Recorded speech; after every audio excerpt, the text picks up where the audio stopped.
할렐루야, 반갑습니다. 책 읽어주는 남자 책일나입니다. 오늘은 61페이지부터 읽도록 하겠습니다. 나는 차마 하찮은 모기한테 물리고 욕을 할 수는 없었다. 내가 창조주라면 이 밤에 눈이나 펑펑 쏟아지게 하고 영하 10도의 날씨로 온도를 뒤바꿔 인간을 괴롭히는 이 모기들을 전멸시키고 싶건만, 아, 괴롭다. 적보다 이놈의 모기가 나를 더 괴롭힌다. 생지옥이다. 지옥은 얼마나 더 괴롭고 수백만 배의 고통이랴 생각했다.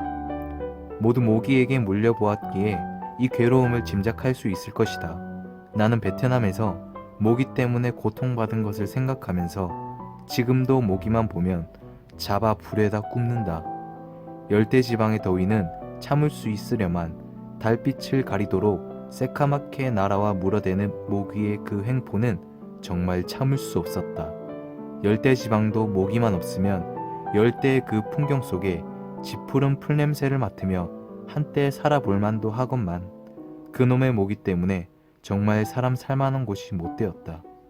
하나님이 인간을 창조하되 몸의 때와 머리의 비듬은 창조하지 않았듯이 모기도 파리도 구더기도 창조주가 창조하지 않으셨다. 창조물로 인하여 생긴 해충에 불과한 것이다. 그러므로 몸의 때를 씻어 없애듯 머리의 비듬을 머리 감아 없애듯 해충을 잡아 없애는 것이 인간의 책임이다.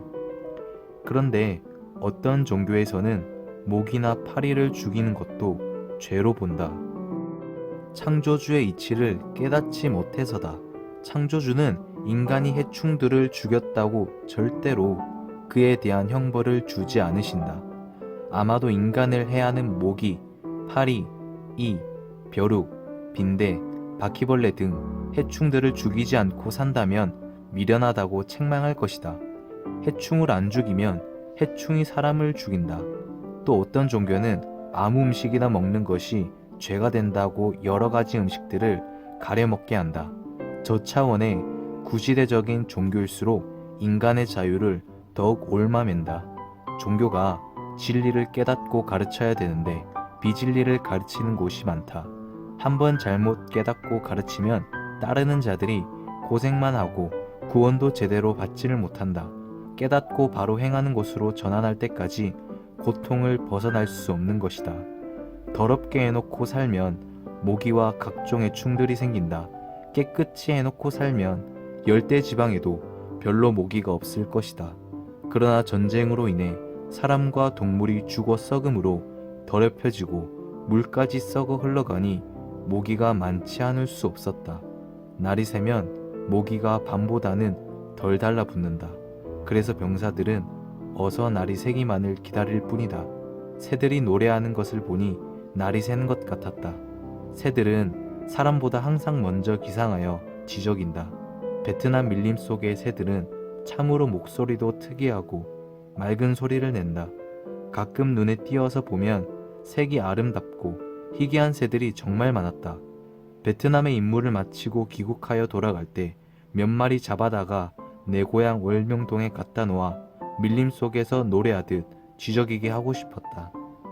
새벽 하늘 하나둘씩 별들이 사라지기 시작하면 우리는 자동으로 기상하여 기지개를 하고 팔, 다리, 허리, 목, 무릎 운동을 한 후에 전투용 식량 시레이션으로 아침 식사를 했다.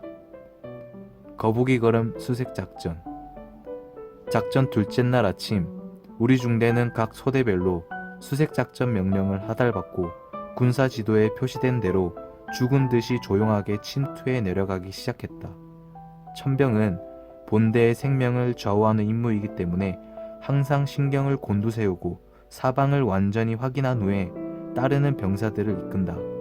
목표 지역에 가기 전에 우리가 적에게 노출되면 고생만 죽도록 하고 적에게 속만 보이고 다음 작전을 할 때 더욱 불리하게 되므로 우리는 마치 도적같이 목표지를 향해 거북이 걸음으로 수색하며 행군했다. 1시간을 행군한 후 5분씩 무거운 배낭을 벗어놓고 사주 경계를 하며 쉰다. 무거운 배낭이 온몸을 짓눌렀기에 천병이 사방을 확인하느라 잠시 서 있는 1, 2분이라도 틈만 있으면 우리는 배낭을 벗어젖히고 기대어 짓눌린 어깨를 숨쉬게 했다. 군대는 요령이다. 할 일을 안 하는 것이 요령이 아니라 할 일을 하면서도 이렇게 요령껏 어깨를 누르는 무거운 배낭을 내려놓아 잠시나마 고통을 해결하는 것이다. 고향에서 지고 다녔던 무거운 지게단이 생각난다. 한참 키가 클 나이에 무거운 짐을 짊어지고 다닌 것이 내가 키가 크지 않은 원인 중에 하나다. 시골에 살면서 무거운 지게를 너무 많이 지고 다녀서 역도 선수처럼 키가 제대로 못 큰 것이다. 무거운 짐으로 혹사를 시키지 않았더라면 몇 센티는 더 컸을 것인데 나무짐을 비롯해서 다리가 휘어질 정도로 각종 무거운 짐들을 벗을 날 없이 살았으니 정말 키가 제대로 클 수가 없었다. 요즘 사람들은 옛날 사람들보다 키가 훨씬 크다. 잘 먹기도 하지만 기계 산업이 발달되어 짐을 벗어버렸기 때문이다. 이날 우리는 큰 바위 틈에서 자란 나무와 바위를 뒤덮은 나무 뿌리들을 로프로 삼고 해안 쪽을 따라 그 악산을 온종일 탔다. 여기저기에서 놀던 원숭이들이 놀라 소리를 지르며 달아난다. 베트남에는 원숭이들이 많다. 원숭이 꼴이 사람에게 극적으로 좋다는 소문이나 어떤 병사들은 작전할 때 원숭이를 잡아 골을 꺼내 먹기도 했다. 뿐만 아니라 뱃속에 있는 원숭이 새끼를 삶아 먹으면 더 좋다는 말을 듣고 대검으로 배를 쭉 가르고 태반에서 새끼를 끄집어내어 삶아 먹기도 했다. 남자들은 정력제라면 그 어떤 비위에 거슬리는 것도 가리지 않는다.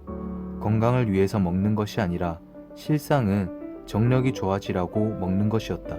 우리를 보고 도망가는 원숭이들에게 나는 우리 조누들한테 잡히면 그들이 너희들 골 다 빼먹고 뱃속에 있는 아들 딸 다 끄집어내 먹는다. 어서 도망가라. 하고 한마디 기띔해주며 돌을 집어 던졌더니 미련한 원숭이는 나를 보고 턱주가리를 몇 번 벅벅 긁으며 심한 인상을 쓰더니 바위 너머로 사라졌다. 우리는 온종일 입을 한 일자로 꾹 다물고 침묵 속에서 땀을 비오듯 쏟으며 바위 절벽 악산을 은밀하게 침투해 내려갔다. 인생을 살다 보면 별 희한한 곳도 다 가게 된다. 바위, 나무, 절벽을 타고 물을 건너야 될 때가 있다. 혼바산 바위 절벽을 온종일 몸부림치며 타고 내려오다 보니 어느덧 또 해가 서산에 기울었다. 우리 소대는 중대장의 작전 지시 무전을 받고 서서히 방향을 돌려 작은 봉우리에 자리를 잡았다. 봉우리에 자리를 잡은 것은 밤에 적과 싸울 때 적들을 섬멸하는 데 있어서 훨씬 유리하기 때문이다. 각 분대는 모두 원형으로 배치하고 야간 근무에 들어갔다. 10m 앞에는 크레모아와 조명실에 부비트랩을 설치하고 2인 1조로 근무를 섰다. 저녁 근무는 3교대로 선다. 3시간씩 서면 곧 날이 샌다. 혼자 근무를 서면 자기도 모르게 졸다 잠들기 때문에 복초를 세우고 근무자마다 서로 노끈으로 손목을 묶어 졸지 않는지 수시로 신호를 보내어 확인한다. 하지만 졸릴 때는 노끈이 끊어지도록 잡아당겨도 무의식 가운데 안 자는 척 신호만 보내고 자게 된다. 우리는 죽음을 앞에 놓고서도 기우상 잠을 잘 수밖에 없을 만큼 지쳐버렸다. 사람이 잠을 다스리는 것은 보통 일이 아니었다. 같이 근무 서는 전우와 맘대로 대화도 못하고 그저 어두운 밤에 얼굴만 쳐다보고 한마디 한다는 말이 있다면 그것은 졸지마! 졸면 죽는다! 였다. 사람이 잠을 못 자는 고통도 지옥의 고통이며 정말 참지 못할 고문이다. 감옥에서 중죄인들에게 잠을 안 재우는 고문을 한다는데 우리도 역시 전쟁 감옥에 갇혀 잠 못 자는 고문을 받고 있구나 생각했다. 그렇다. 우리는 큰 죄수다. 사람을 죽이고 오늘도 또 죽이러 왔으니 큰 죄수다. 그렇지. 그러하고 말고 사람을 죽인 살인자가 죄수 중에 가장 큰 죄수지. 그래서 우리는 단잠을 못 자고 이 밤도 잠고문을 당하며 가진 고통을 받고 있구나.